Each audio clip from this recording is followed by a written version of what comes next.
مباراة الزمالك وفيوتشر. الزمالك داخل على مباراة صعبة. الزمالك هيلعب مباراة الذهاب في الدور ربع النهائي في الكونفدرالية قدام فيوتشر. المباراة هتكون يوم 31 يوم الأحد الساعة 9:30 يعني بعد الفطار. طب ايه اللي احنا ممكن نعرفه قبل المباراة؟ نعرف شوية معلومات. قبله بعد كام مرة؟ مين اللي فاز؟ وضعهم في الدوري دلوقتي عامل ايه؟ مركزهم ايه؟ اهم اللعيبة في الفرقتين، الغيابات اللي في الفرقتين. يلا بينا نشوف. اول حاجة بنحب نطمن الناس اللي احمد رفعت الحمد لله فاق في المستشفى. وطبعا الصوره اللي احنا بنشوفها دي اللي انتشرت طول اليوم والناس كلها كانت زعلانه منها. بيان طلع من وزاره الشباب والرياضه. الصوره دي اتاخدت عشان تطمن الناس ونعرف الناس اللي احمد رفعت الحمد لله فاق وبدا يتكلم. ربنا يقومك بالسلامه يا احمد ان شاء الله.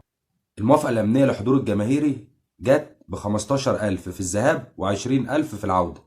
مباراه العوده برضك هتبقى يوم 7/4 الساعه 9:30 وهتبقى برضك في استاد القاهره. المباراه دي هتبقى اول مباراه ما بين الزمالك وفيوتشر في افريقيا. عمرهم ما قابلوا بعض خالص في افريقيا. دي هتبقى اول مباراه رسميه ليهم اللي هم هيقابلوا بعض في افريقيا فيه. لكن هم اتقابلوا كتير قبل كده في الدوري وفي الكاس. طب هم لعبوا قد ايه؟ هم لعبوا 5 مباريات. الزمالك فاز بال5 مباريات. ده مش دليل ان فرقه فيوتشر او الزمالك كعبها عالي عليهم، لا، الماتشات كلها كانت صعبه. الزمالك كسب فيوتشر في الماتشات كلها بالطلوع الروع. في مباراتين منهم خلصوا 3-2 الزمالك عمل رومنتادا. المباراه بتاعتهم بتبقى صعبه ما بتبقاش سهله. ايه وضع الزمالك وفيوتشر دلوقتي في الدوري وفي افريقيا؟ ايه الارقام اللي حصل عليها دلوقتي الفريقين؟ اول حاجه هنبدا بنادي الزمالك. اخر مباراه لعبها الزمالك قبل التوقف الدوري كانت المباراه ضد الجونه واللي اتغلب فيها الزمالك 3-2. الزمالك دلوقتي ترتيبه ال 13 في الدوري، بس لعب 11 مباراه، فاز في 4 وتعادل في 3 واتغلب في 4. الزمالك دلوقتي عنده 15 نقطه من 11 مباراه. الزمالك صعد من دور المجموعات، لعب 6 مباريات، فاز 5 وتعادل في 1 ولم يهزم في دور المجموعات، واحرز 11 هدف واستقبل هدف واحد بس في دور المجموعات.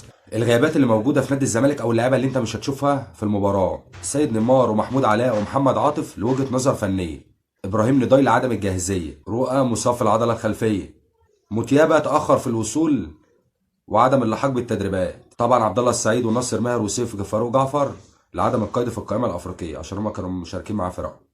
نيجي بقى دلوقتي لفيوتشر. ايه وضع فيوتشر دلوقتي؟ اخر مباراه لفيوتشر قبل التوقف الدوري كانت قدام الاتحاد السكندري، اتعادلوا فيها 0-0.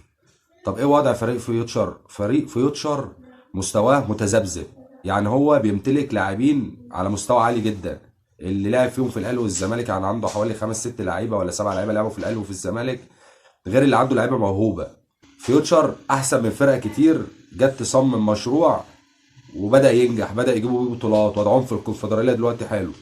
فيوتشر دلوقتي ال 11 في الدوري، لعب 13 مباراه، فاز في 4 مباريات، تعادل في 5، هزم في 4. الفريق سجل 12 هدف واستقبل 11 في الدوري. في الكونفدراليه هو صعد تاني مجموعته، لعب 6 مباريات، فاز في 3 وتعادل في 2 او هزم في مباراه واحده. طبعا احنا بنتمنى الفوز لنادي الزمالك، وان شاء الله قبل اي حاجه نشوف مباراه كويسه. مفيش حاجه قدام حد دلوقتي. خلاص المدير الفني اعتقد اللي هو يعني مش عارف اللعيبه ده حفظهم دلوقتي وعارف مركزهم، واكيد دلوقتي بدأ اللي هو يعرف مش ملامح بقى، يعرف تشكيله دلوقتي عامل ازاي. اللعيبه كلها جاهزه قدامه، اللعيبه كلها على اعلى مستوى، ان شاء الله ناقصنا بس التوفيق. ايه اللي الزمالك بقى محتاجه في مباراه فيوتشر بكره؟ الزمالك محتاج اول حاجه الفرصه اللي تجيلك حاول ما تضيعهاش. الفرصه اللي تجيلك حاول ما تضيعهاش.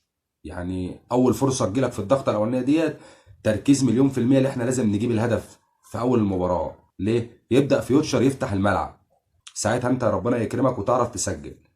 اللعيبة تركز، اللعيبة تشوف بعض، المسافات تبقى قريبة. الكلام كله عند المدير الفني، الكلام كله في المباراتين اللي جايين دولت عند المدير الفني.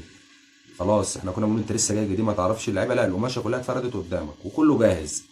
انت براحتك بقى، انت اللي بتحط ده هنا وده هنا، ابتكر بقى. وبالتوفيق ان شاء الله لنادي الزمالك.